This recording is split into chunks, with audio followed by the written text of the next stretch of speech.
Evaluating Research. It's 2005. Podcasts are a trending medium to share ideas. So entrepreneurs Evan Williams and Biz Stone bet on Odeo, their platform for podcast creation, search, and sharing. They had one major hurdle though. Their competition was Apple, who had released podcast support for iTunes in June. The market research seemed grim.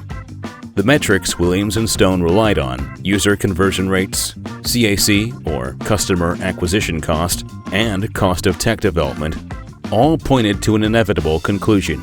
We cannot compete. What did they do? The takeaway from the Odeo story is this. How do you, as an entrepreneur, conduct guided research leading to a clear action plan? Crucially, how do you evaluate the research? Well, the devil is in the metrics. First, you must have a well-defined research problem.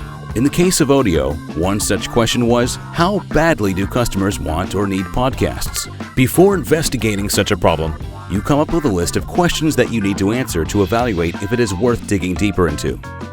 How painful is the problem? How many people are affected by it in your market? How often does it have to be solved? Is it currently sufficiently addressed? Or are there other satisfying market solutions? The Odeo founders ran into this last question and realized their competition was Apple. You need to identify existing solutions by researching initiatives, companies, and funding opportunities. Build a competitor landscape, complete with a SWOT analysis. Strengths, weaknesses, opportunities, threats. Armed with this research, you will be able to answer the following questions. Is there growth potential for my business based on my strengths and the competition's weaknesses? If so, can I measure it? Would people be willing to pay me for a solution to this problem? How much?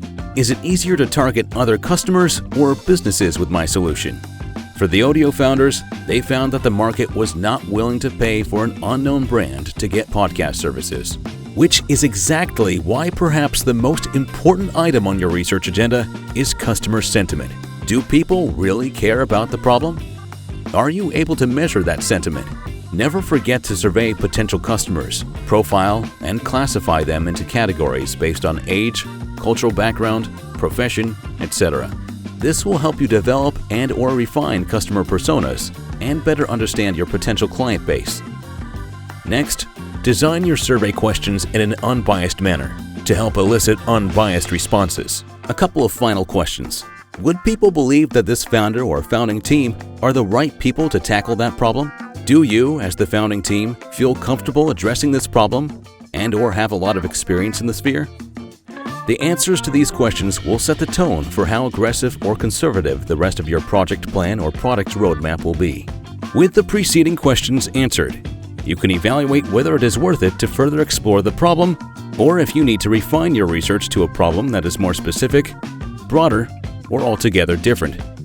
And remember, there is no shame in admitting that a certain problem is not worth the time and effort needed to further explore it. Moreover, you can always pivot your research question. That will always be cheaper than pivoting an entire business because you did not ask the right questions, or persevered asking the wrong ones. Finally, armed with all this research and faced with a fight or flight choice, you either find a place for yourself in the target market, or there's no shame in pivoting. Odeo did the latter, and instead of podcasts, focused simply on allowing people to share their thoughts. They became Twitter, and it didn't exactly go bad for them. Now that we've discussed how to evaluate research, we will show you on our next video how you can do it yourself using a case study. Stay tuned.